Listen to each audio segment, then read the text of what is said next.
area, so I would hope that we're tough with him. The other issue that came up in there and that we've kind of wondered about is in that 200 acres is I believe there's a power line that crosses that. Is the acreage in the 200 acres included? Does he actually own that, or does that belong to the owner of the power line? So I would hope we take that into consideration and don't misconstrue our numbers. But I would just say, as we started in this process, he's a tough guy. He's going to be tough to work with. I've been familiar with him for a long, long time, and people work with him. So I would encourage you to be, to represent us as strongly as you can. It's going to be difficult. Thank you. Thank you for your comment. So, council, the land that's owned by Rocky Mountain Power is included in that 202 acres, but it's not included in the development discussion, if that makes sense. It just has to be annexed in at the same time, otherwise it would create what's called an illegal island.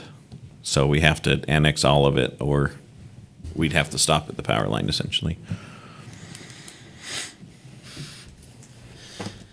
Julie Anderson, 940 East, 2600 North. Thanks for that clarification, John. I appreciate it.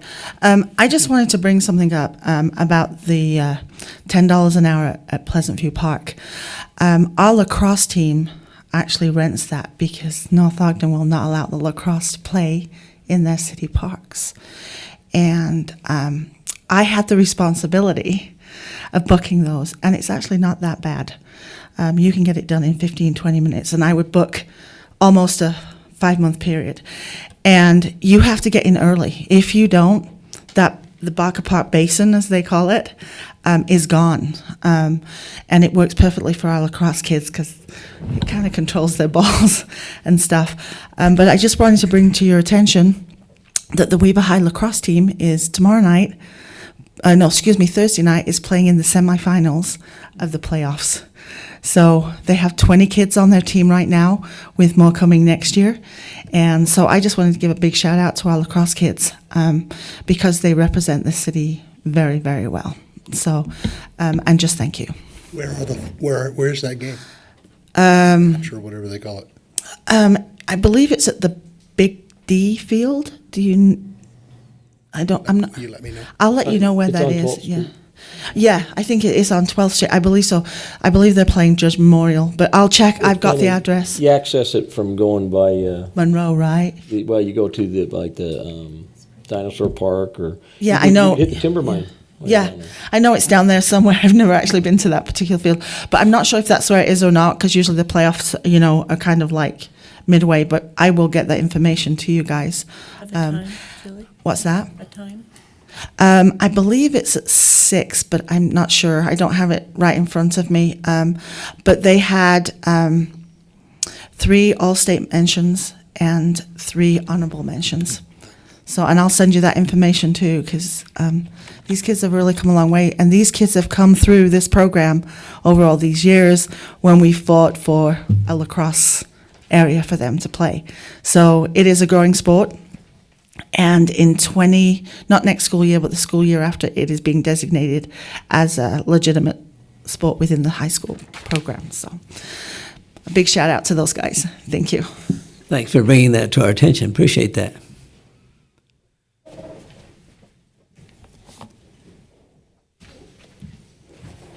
Hello, Chad Roylance, 971 East, 3025 North in North Ogden. I was asked to bring to your attention something that we brought to the attention of the development agency about your project down on Promontory with the rest homes.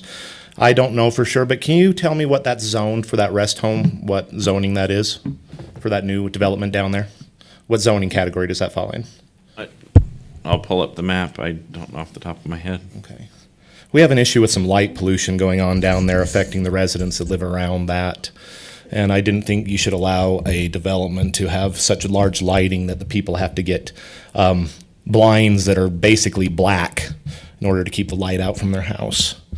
So I was just wondering, I sent some pictures over to Lynn Bexell that I took with a drone from about 400 feet up. And the light pollution is rather obvious, bleeding over into the residential zone in the backyards of the houses along the west side. So I was wondering if there was an ordinance in place or any way. He also said, the one individual that I've been conversing with said that they removed some of the lights or some of the light bulbs from the posts at the rear on the west side of the building, yet it did nothing to help the light pollution bleeding into his home. So that's R4 zone, council. So is there any ordinance against lighting going from one zone into another? Because I know R4 is zoned differently than the houses he's in. I'm not sure if there's an ordinance in place. I'm not familiar with that, but I'm talking on behalf of some individuals that live along that and are having a difficult time dealing with the lighting, especially the lighting that bounces off the creek. It's like having a swimming pool in your backyard. So Lynn Bexell has a bunch of pictures I took from overhead, if you're ever interested in seeing how much light pollution is actually coming off of that building. I know there are ways they can mitigate that, but I'm not sure if the developer is willing to do that on their own without a little push from the city, or if there's anything that you can even do. But I thought I'd bring that to your attention. Also, we'd like to know what their responsibility is for finishing up the landscaping along the outer edges of that property. As we've seen that the inner building landscaping looks quite nice, but nothing is being done around the edges that border the properties to the north or to the west along the creek. I was wondering if the developer is responsible for providing the landscaping there, because right now it looks really bad. And on a final note, I know we did nothing about it, but a group of us actually cleaned up a bunch of pollution from the creek that blew over from that development February. I think in February. We didn't bring it to your attention because we thought it's something that we could take care of locally. I'm not sure if the developer even realized that it was happening, but it was definitely from their development. We just want the people that develop in our city to follow our rules. You guys are trying to beautify the city. I think the developer should be responsible to do so also and not encroach on the rights of the people that are around them. Thank you. Thanks for bringing those things to our attention. We'll note those. Thank you.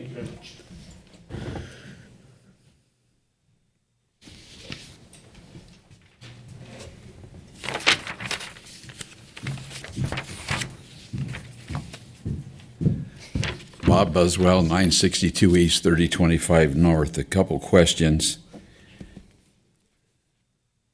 The question I have first is the widening of 400 East and 450 East.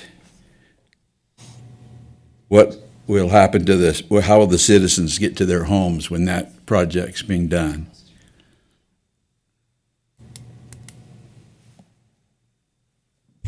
Council, do you want me to answer?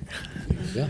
So actually, the way we're hoping the design will work is the construction will happen on the east portion of the road where we're doing the expansion, and so the cars could continue to use the west portion of the road, both lanes.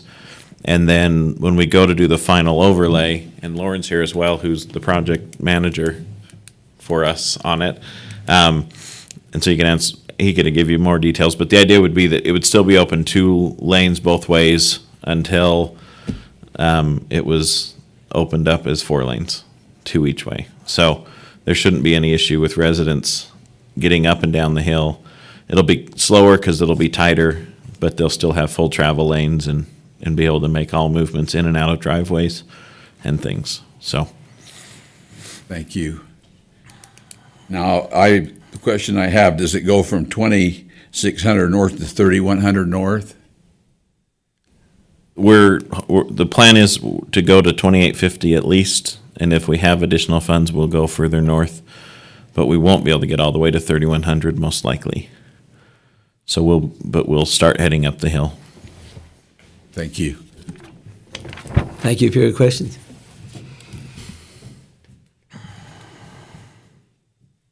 Seeing no other comments, we'll move on to our agenda. Council, mayor, and staff comments. We'll start out with Councilman Turner. Not that I can think of at the moment. Okay. Councilman Severy. Nothing. Councilman Barker. I just thought of one. We were talking about the Public Works Basin earlier tonight. Were we going to plant trees in there? That this year, or is it after we expand it? So it'll need to be after the expansion because we have to put some up on top, but it is part of the construction of the expansion. That's what I was just curious. And I remind Dave every couple of weeks that they've got to go up for is it Albrights? Is that, or Upright? Downs. Ashdown, yeah. So, yeah. Okay. That's all I had. Councilman Swanson? No, John, I'll visit with you offline about the conversation I had with you about the lighting over there at the nursing home a couple weeks ago, and some of the suggestions, or do you Well, I have know any that information? the planning department and the building department have been talking to the developer about installing some cutoffs, some essentially, some additional shields to direct the light down. There also will be some improvement made in some portions, not all, when the cottages are constructed. If you remember, that development actually has some independent units for seniors that'll be in that landscaped area on the west and north and a little on the east. And I anticipate that's why they haven't finished the landscaping there as well, is that there'll be essentially what looks like single-family homes that are senior units. And they are single-family occupied. And those will be going in, which will help. Second question, did you get any feedback from them on the retaining wall on the west side of the paved path? There's a paved, I talked to you about that. There's a path that goes from 1700, runs north along the west side, up along the creek, and that first corner house, the second house, well, particularly that first corner house, a new couple that moved here from West Jordan or South Jordan. The buildup for that path is sloughing off into their yard over their property line, and to my understanding, there's supposed to be a retaining wall against there. Do you know? We'd have to look at the design plan. So that's actually it's a flood control off by the Corps of Engineers. And so whatever's there would have complied with that when it was completed. And if it's sloughed off, we can repair back to what they had designed, but I'm not sure. Lauren might be able to, not now, but at a future meeting, he could provide what additional stuff might be done with or without the Corps' approval. Would you get back to me on that, Lauren? Thanks. That's all I have. Okay, thank you. Councilwoman Stoker? Just a follow-up question. You say you remind Dave often about those trees and something to be done. Is it being done or just still being talked about? We've got some stormwater impact fee money that will be expended to expand the basin, and those trees will be added. So we're gonna dig down and put the dirt up on top of the berm and then put the landscaping in. Yeah. Okay. And so is it programmed this next year? Yeah. It's in one of our capital projects for the stormwater fund this year. That would be good. Thanks. And we're close enough, we can actually start going to bids on that. We'll probably get it written up, and then as soon as the budget's approved, assuming it's still in there, then we could submit the RFP and get the bids back and get it started. Thank you. That's all. Oh, I do have one more thing. Somebody's used the top of 1700 as a place to get rid of their huge TV, and has also taken the screen out, and there's a bullet hole in it, or a BB hole. So I don't know if Public Works can get that, or we have to wait till cleanup on the 18th, Saturday. But I would like to see it gone before that screen gets shattered even more. I'll ask them to take care of it. It's at the top of the dead end there, up by Malin's. Okay. Any comments, John? Excuse me. So I attended some training today with some other staff members about the moderate income housing plan requirement that the state has asked us to do this year. Asked is a nice way of putting it. But the whole purpose of the statute that they passed this past session at the legislature is it's not aimed at communities like ours, but there are ramifications that come into our community because of it. It's aimed at Salt Lake, and in particular Salt Lake communities with transit stops. But we still have to open our general plan and look at it. Because of that, there'll be some things coming back to the council for approval for final or tweaks and revisions to that general plan.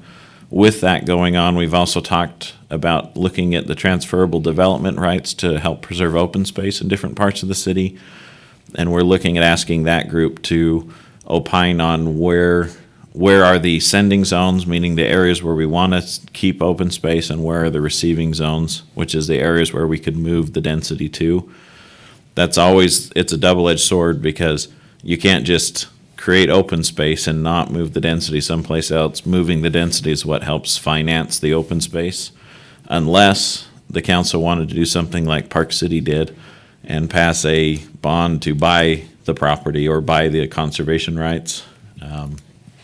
If you weren't aware, Park City passed a $65 million bond to buy the development rights on approximately 200 acres just south of Old Town. So you could throw a rock from Main Street and hit this property. That's how close it was to downtown, and the residents of Park City decided they'd rather bond and save the hillside than see more density go up there. So that's also an option, but those are the type of things that the General Plan Committee will be looking at. And if there's anything else you can think of, it would be helpful to look at that. And I think the mayor's looking at who's on the committee. That committee wasn't ever disbanded, so the people who were on it are still members of it, but filling gaps where there's people who aren't able to, and I think that'll be coming back. In fact, I might have stole his thunder. That might have been something he was going to mention to you. So, Glad you mentioned it, but I'd entertain suggestions for that committee. So, and then, as Rob indicated, 200 lots in some cities isn't a lot. For example, Saratoga Springs and Eagle Mountain are typically building between 800 and 1,200 homes every year. So we're not growing as fast as they are, but we are growing faster than North Ogden ever has in the past. And so that's partly because of the housing pressure, the way the housing market is. So the General Plan Committee will be instrumental in helping look at that, respond to it, and hopefully giving some guidance on how to approach this as we move into the future. Thank you, John. Annette? Okay. Lauren? Evan? Tiffany, you get the last word. Okay. Thank you so much. Thanks for everybody for coming this evening and your participation in our city council meeting. I would now entertain a motion to adjourn. Motion to adjourn. Second. It's been motioned to adjourn and seconded. All in favor? Aye. Any opposed?